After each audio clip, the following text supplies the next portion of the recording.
Welcome to the REI Foundation podcast, where we cover all the steps and strategies to make your real estate dreams a reality.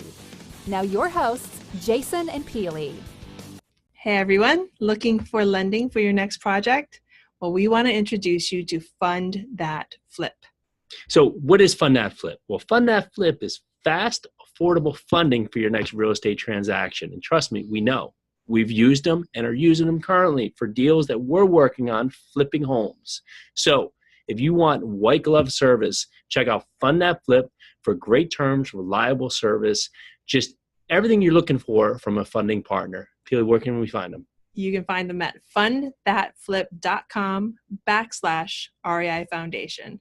Again, that's fundthatflip.com/REI Foundation. What are you waiting for? Hi, everyone, and welcome again to the Real Estate Investing Foundation with Jason and Pili. Today, we welcome Allan Szlafrok. Hi, Allan. Hey, how are you guys? Hey, Allan, thanks for coming on today. And a little bit more about Allan. Allan is a Brooklyn native who knew the borough before anyone had ever even heard of soy lattes or artisanal soap. Graduated from Brooklyn College and got a master in business administration from Florida International University. His first career involved trading commodities in the Florida and New York Mercantile Exchange, and he eventually transitioned to real estate and has been involved in over 100 deals. Some successful and others so out of this world. What the heck was I thinking? Awful. And that's exactly perfect for today. That really provided his inspiration and material for his book that just launched, How Not to Make Money in Real Estate. But despite the homesickness caused by some of these disastrous deals, he still has lots to be grateful for. So Allan is married and currently lives on Long Island. And welcome in today, Allan. Thanks so much. And first question we always love to start with is, how did you get started in real estate? So I was, like you said, trading commodities for a while. That was my career. I was hoping it'd be my career for a little bit longer, but with the advent of some of the new technology in trading, there was no reason for a floor anymore. I was basically in a situation where I had to do something else. And the market at that time was obviously horrible. This is going back to 2009, 10. And nobody wanted to buy real estate, and I saw an opportunity there to pick up these houses below replacement cost, rent them out, and it was just a once-in-a-generation opportunity that I wanted to seize to get involved in real estate, which is something I always thought about when prices were so high. Like, what were you going to do? So, the opportunity presented itself, I seized it, and now that's my full-time career. That's amazing. And so if someone comes up to you and says to you today, what do you typically do? What do you tell them? So I don't like to tell people I'm in real estate because it just sounds pretentious. Like you try to sound like you're Donald Trump or somebody else like that. Like I just tell them I renovate houses and, in doing so help, revitalize communities and neighborhoods. And it's a lot of fun. And that's how I make money. I rent houses, I sell some, I rent some. But I don't like to tell people I'm in real estate. I don't like just using that term. Again, it sounds a little bit pretentious. Got it. And what would really catch me is, so you have this downturn coming, everybody else is running for the fences, and you look at it and you say, well, houses are below replacement costs. This is the time to capitalize. Let's talk about that in terms of today, where things we're up moving into a direction of some kind of peak, especially in a lot of multifamily areas where we're at the top of the market. What would make sense to you right now? Or what would you look for to see that the market's turning? So maybe the next time we may not hopefully have such a bad dip, but what would you be looking for now? So I think as a trader, you're kind of always looking for like inflection points and things like that, where the market's going to turn. But also as a trader, you know that you're never going to accurately predict them. Nobody sells at the top and nobody buys at the bottom. I mean, I guess someone does, but the point is, like, you're not going to. So I think that given that the market's high, you don't need to be a big buyer right now. You don't need to be a seller, but you kind of got to pull in your horns a little bit, be a little bit more conservative, really pick up properties that are solid. Make sure that if the market were to turn tomorrow, you won't get killed. So be conservative in your numbers and be conservative in the kind of financing that you put on these properties. Don't be taking 99% loans out where the market turns down, 2% and I'm underwater. So you definitely have to be a little bit more conservative there, but I don't think anybody can accurately predict a top or a bottom. So you just keep doing what you're doing, just do it conservatively. That's great. Nice, great answer. So how did you learn and who helped mentor you through the beginning steps? So here's the thing, and here's where I think I break with a lot of other people we probably interview. I didn't really have a mentor, and how I wouldn't say I learned from anybody, but I did invest alongside a few guys who they were doing this before I was, and that's kind of how I got my feet wet. The relationship didn't end very well, but at that point I decided to go out on my own and just make mistakes and have success and just figure it out on my own, and that's really what I did. There was nobody there to really help me or guide me. I just did it. After a few deals, you kind of figure it out. You get your feet wet, you get your sea legs under you, and you can do it.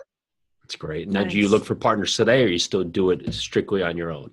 So mostly strictly on my own. I am going to be, looking for partners because I am going to start looking for maybe bigger deals where it makes sense to kind of collaborate with other people who have a different set of skills than me.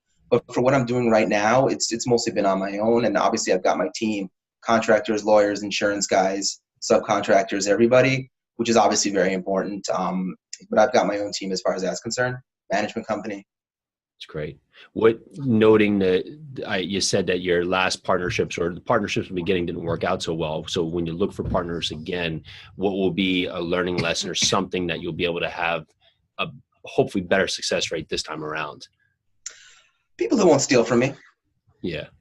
That's always a great starting point. So I think I wrote this in the book, but my grandfather had a saying that there's only 2 ways to really lose money in business in general, and 3 ways: stock market, gambling, and bad partners. Because, you can make a bad business decision. That happens to everybody.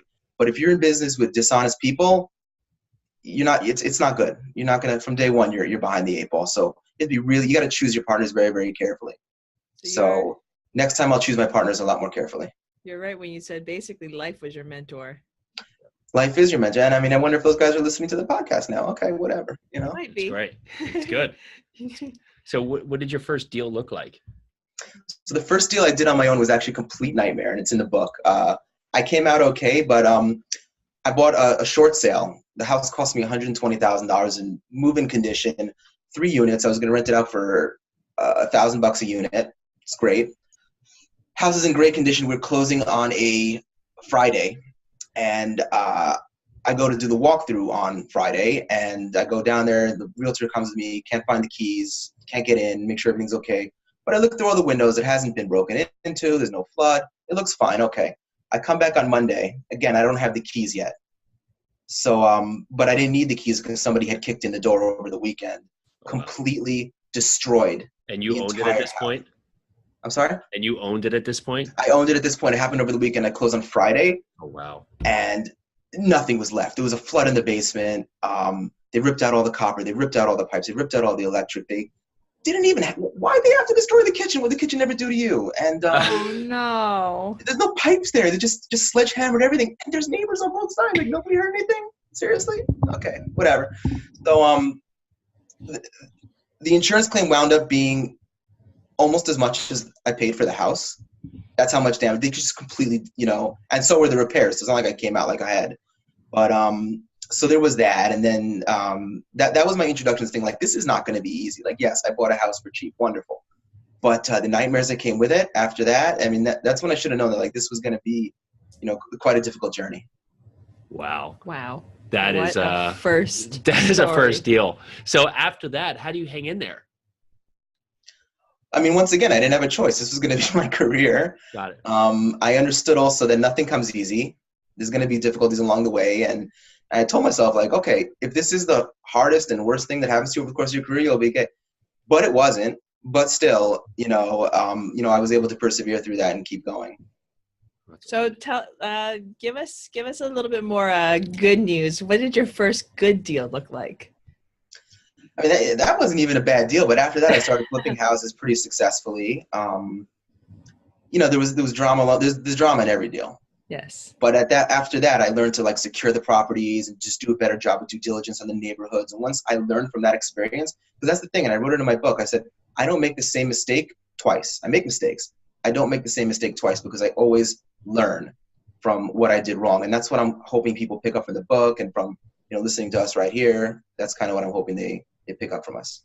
So let's talk a little bit about your book, since this is prevalent to the here and now. Tell us a little bit about it. So I decided to put together, for other people's education and for my own amusement, a list of some of my greatest hits or misses, stories that happened over the course of my career as I was, learning the business. It's called How Not to Make Money in Real Estate. It's available on Amazon, and the paperback and the Kindle. just some of the crazy stuff that happened to me. And the book's meant to be entertaining, and I hope that it is. But more than that, I think at the end of every story, people are going to be like, oh, there's something to learn. There's something that I should not do or I should have done. And again, I don't make the same mistake twice. So I learned from these stories. And I kind of wish I would have held off on it, because I could have doubled the size of the book in the 3 months probably after I published it. That's awesome. It just doesn't get easier, man. I think if any real estate investor worth their, I guess, that's put a time in and done a couple of deals has had some crazy points, I'm sure. So that's what they don't tell you, like on TV. That's what they don't tell you, like on HGTV or the seminars or everything like that.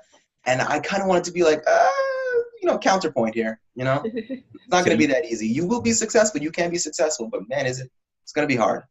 So, fast forward today, you have a large portfolio you've built up across, a couple of different markets. How are you working to better improve your process and system currently? So, currently my biggest impediment to growing my business is the actual lack of deal flow. So I'm looking at just growing my network, casting a slightly wider net, maybe even, looking at other markets that are a little bit where you don't have as many people kind of picking over the same deals. But that's kind of mostly what I'm doing, is I'm just trying to, grow outward instead of just like the systems and the processes I have in place now, I think are pretty good. You can always improve on everything, but I'm definitely looking to expand my net of where I'm looking, and also my network of like contractors and subcontractors, because as you expand, you wear those guys out. So that's kind of what I'm doing now.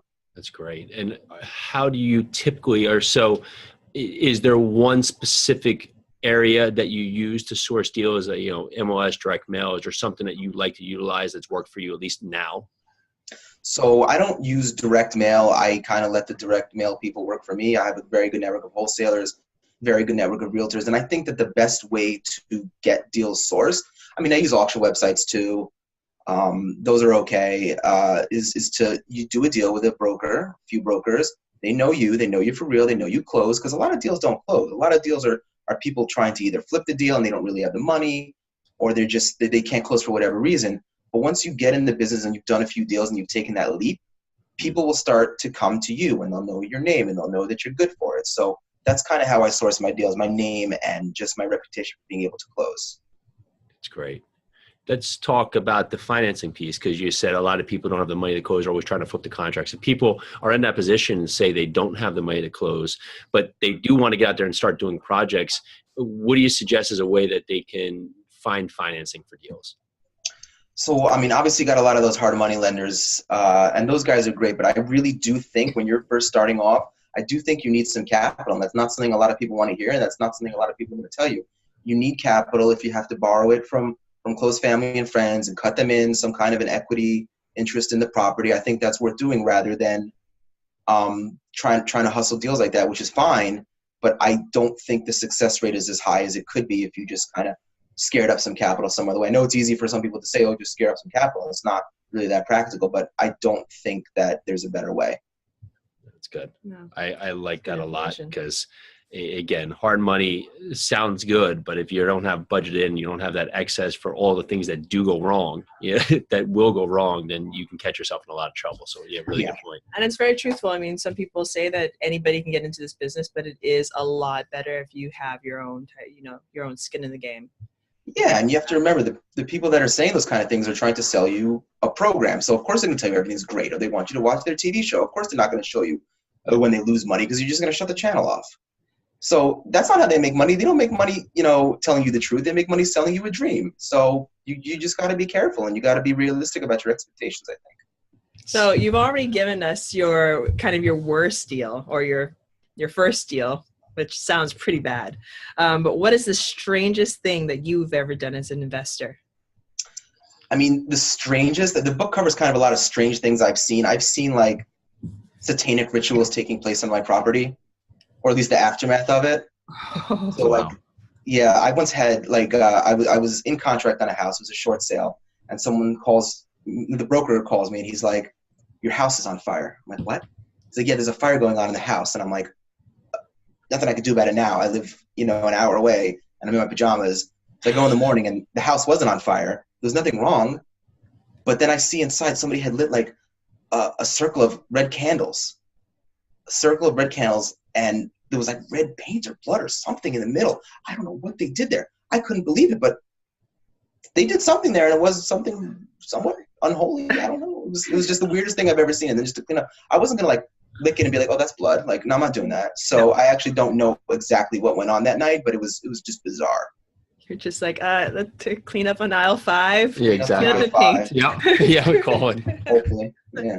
That's got to be one of the strangest stories. Yeah, I would say that goes up there in the list for sure. Yeah, there's more in the book. Well, if you look at your business today, you said you've done a lot, and you're transitioning. What does your business look like today? Are you still flipping? Are you doing more buy and holds, or where's your focus? So I'm definitely doing less flipping, and the reason is because the market's recovered, and the REO market is not nearly as robust. You can't pick up a decent house for 90 grand anymore. That 90 grand house is 150 now. There goes your profit, in some of these areas. So I'm doing a lot more buy and hold. I'm being a lot more selective in the neighborhoods and kind of the numbers that I'm using, because house flipping is becoming a little bit more difficult in my market. I mean, I can't speak for every market across the country, but and buy and hold starting to make a lot of sense, because you're starting to get a lot of more appreciation in some of these cities in New Jersey now that the foreclosure crisis is finally winding down in this part of the country, because we've got that really long judicial process, 5 years. Yeah. So we knew we'd recover later in this part of the country, and I think it's finally happening. So it makes sense to buy and hold, even though the wholesale price to buy a property is going up along with the retail, so you can't really flip as nicely as you used to be able to. But buy and hold still makes a lot of sense out here. Sure. So what kind of numbers are you looking at here for a buy and hold that makes sense to you? If someone's out there trying to do their first deal, what is something that you say, okay, that's a deal I'm going to go after? Are you looking for, maybe a couple $100s per unit, return on your investment? Where's your focus? I mean, I definitely focus on return on investment after all expenses, and I need to, obviously beat my cost of money, but I like to actually try to double my cost of money. If I'm getting good bank financing at 4.5%, well, that's a little hard to do now.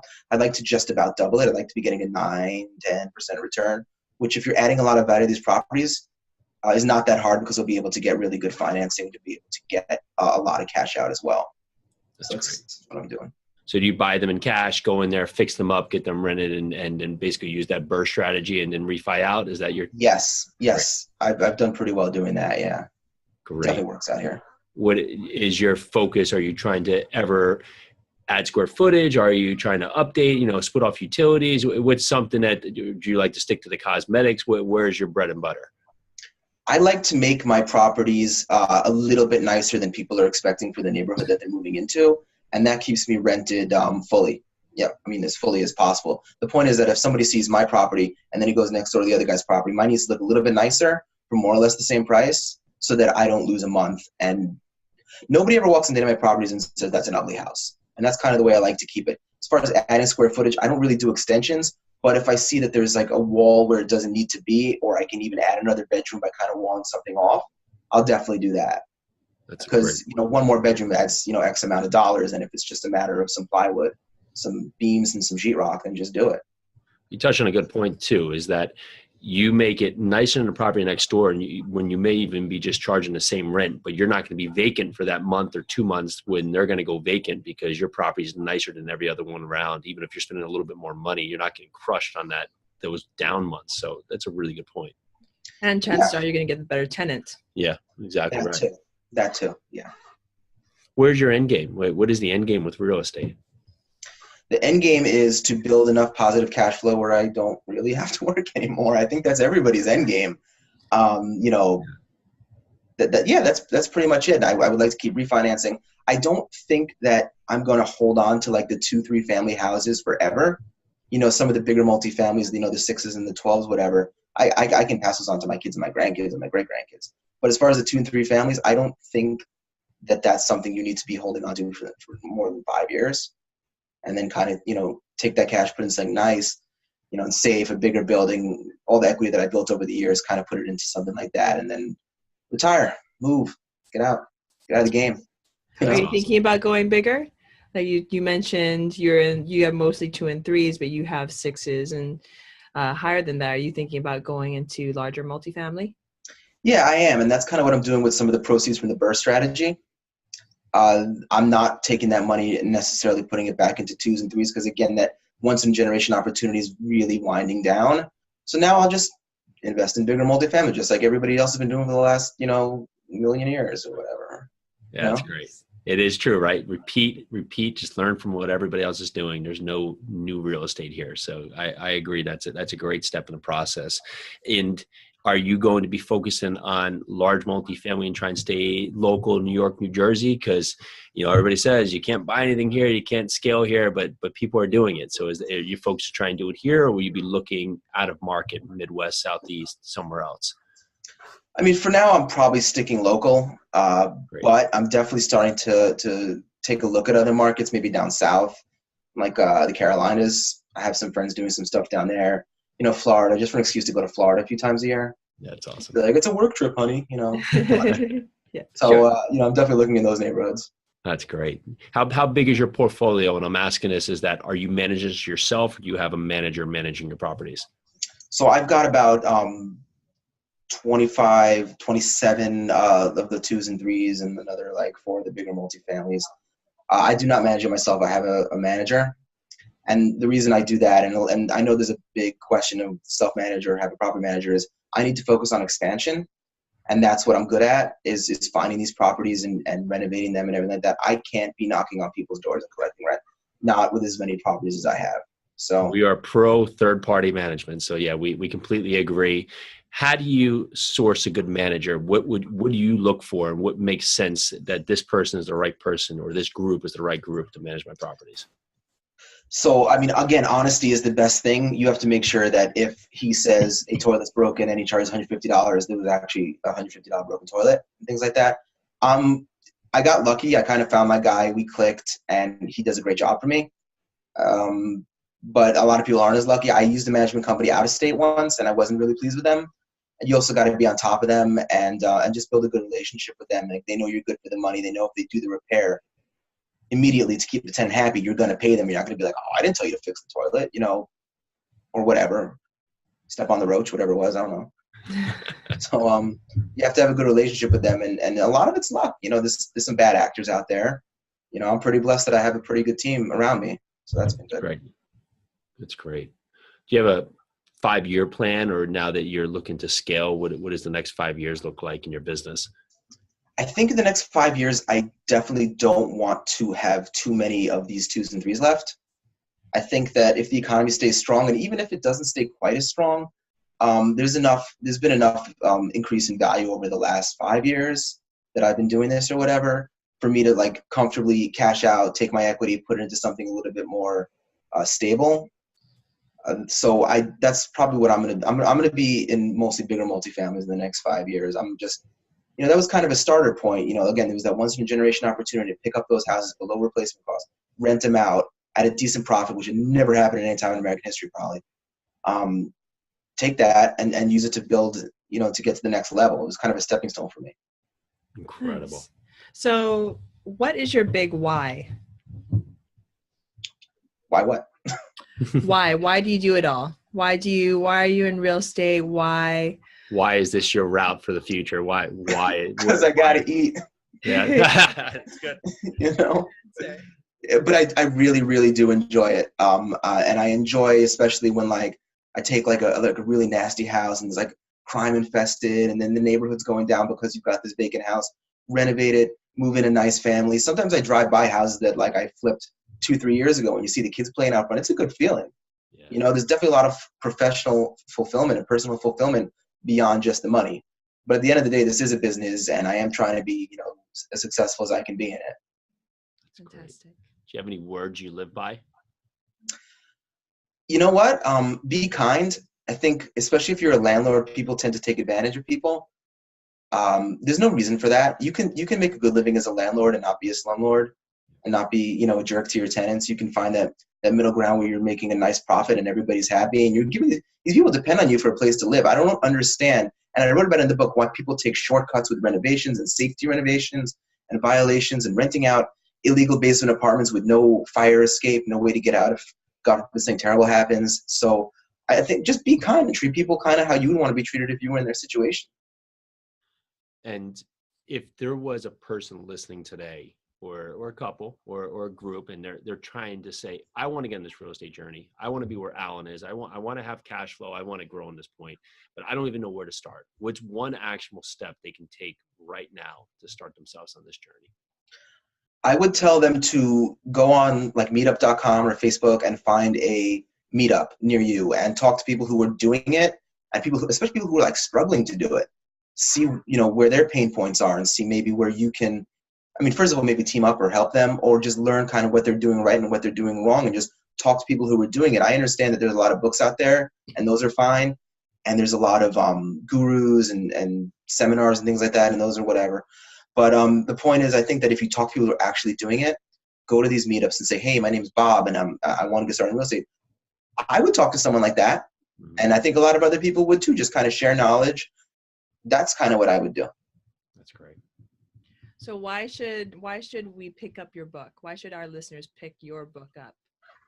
I think that if you're the type of person that's looking to start in real estate and you're already reading books, I think you need a little maybe cold water thrown on you, or at least a different perspective on how the business goes. And I'm not trying to brag, but I think it's pretty entertaining. I think I wrote it in a really entertaining and funny manner, and you're going to enjoy it. It's a quick read, but I think that for what it's packed with, there's a lot of information on things that, again, I did wrong, and you don't have to do wrong because, you were kind enough to pick up my book. You're smart enough to pick up my book. And the book, again, is How to Not Make Money in Real Estate. How Not to Make Money in Real Estate. Yep, I got it. I look forward to reading it and finding what are the craziest stories in there. We'll report back. Allan, thank you so much for coming on the show today. What is the best way for people to, one, find your book, and two, if they want to reach out to you and say hello or hear a little bit more about you? So, again, there's the book. You can find it on Amazon, if you can spell my last name. There it is. There it is. Yep. You're watching on YouTube right now. He's got the book, everything good to go. You can see it there. And I have LinkedIn, and you can reach me on Facebook. One of my companies, I have a Facebook page where I sometimes post funny pictures, interesting videos of the houses that I look at. It's OG Property Investments. Yesterday, I ruined a pair of shoes stepping in some raw sewage. You can see all about that on my Facebook page. That's a lot of fun. So, you'll kind of see things like that. Again, like the lighter side of real estate investing. Well, it's the lighter side, but it's also the truthful side. So thank you so much for joining us, Allan. Thank you for having me. Thank you. It's been great. Well, this is the Real Estate Investing Foundation with Jason and Pili. Thank you again to Allan, and thank you again to everyone out there that's listening and watching. We are so grateful. Have a good day. Bye now. Bye. So Fund That Flip, you've heard of them before. We had the founder, Matt Rodak, back in the show of episode 139, and some exciting news happening over at Fund That Flip. They now have funding for your 2, 3, and 4 family rentals. So if you're looking for fast, reliable, easy to work with funding for all of your real estate needs, and now for 2, 3, and 4 family rentals, where can we find them? You can find them at fundthatflip.com/the REI Foundation. Again, that was fundthatflip.com/the REI Foundation. Thanks for tuning into the REI Foundation podcast. Check back next time for more awesome tips and strategies to launch your new you in real estate.